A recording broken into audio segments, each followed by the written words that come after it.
জীবনে চলার পথে প্রতিটি মানুষই কখনো না কখনো বিপদের মুখোমুখি হয়।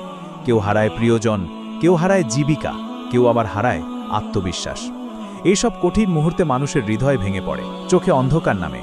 তখন মনে হয় সব পথ বন্ধ, আর কোথাও যাওয়ার উপায় নেই।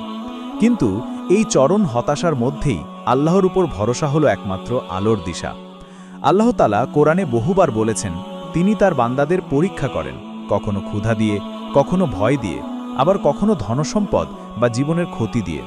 কিন্তু তিনি এটাও বলেছেন, যারা ধৈর্য ধরবে এবং তার উপর ভরসা রাখবে, তিনি তাদের সাথেই থাকবেন। তাই বিপদে মন ভেঙে ফেলা, হতাশ হয়ে যাওয়া, নিজের জীবনের প্রতি নেতিবাচক হয়ে ওঠা কোনোভাবেই একজন বিশ্বাসীর বৈশিষ্ট্য হতে পারে না। যখন চারদিক অন্ধকার হয়ে আসে, তখন আমাদের উচিত মনে রাখা, আল্লাহ আছেন, তিনি আমাদের রক্ষাকর্তা। মানুষ সীমাবদ্ধ, কিন্তু আল্লাহর কুদরত সীমাহীন। তিনি এমন জায়গা থেকে সাহায্য পাঠান যা আমরা কল্পনাও করতে পারি না। আমাদের দায়িত্ব শুধু ধৈর্য ধরে চেষ্টা করা এবং সেই সাথে নির্ভরতা রাখা একমাত্র আল্লাহর উপর। আল্লাহ বলেন, যে ব্যক্তি আল্লাহর উপর ভরসা করে তার জন্য তিনিই যথেষ্ট। এই আয়াতে রয়েছে গভীর প্রশান্তি। আল্লাহর উপর নির্ভর করা মানে হচ্ছে নিজের চিন্তা উদ্বেগ তাকে সোপর্দ করে দেওয়া এবং বিশ্বাস রাখা যে তিনি আমাদের জন্য সর্বোত্তম পরিকল্পনা করছেন।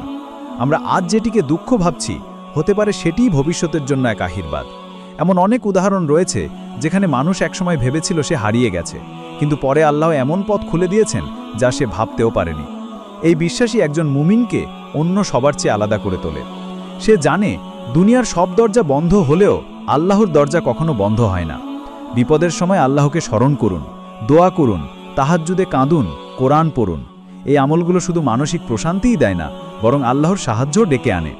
কোনো কিছু হারালে আফসোস নয়, বরং বলুন, ইন্না লিল্লাহি ওয়া ইন্না ইলাইহি রাজিউন। এতে আল্লাহ নিজেই বলেন তিনি তাদের উপর রহমত ও শান্তি বর্ষণ করবেন। আসুন আমরা যেন কখনো হতাশ না হই।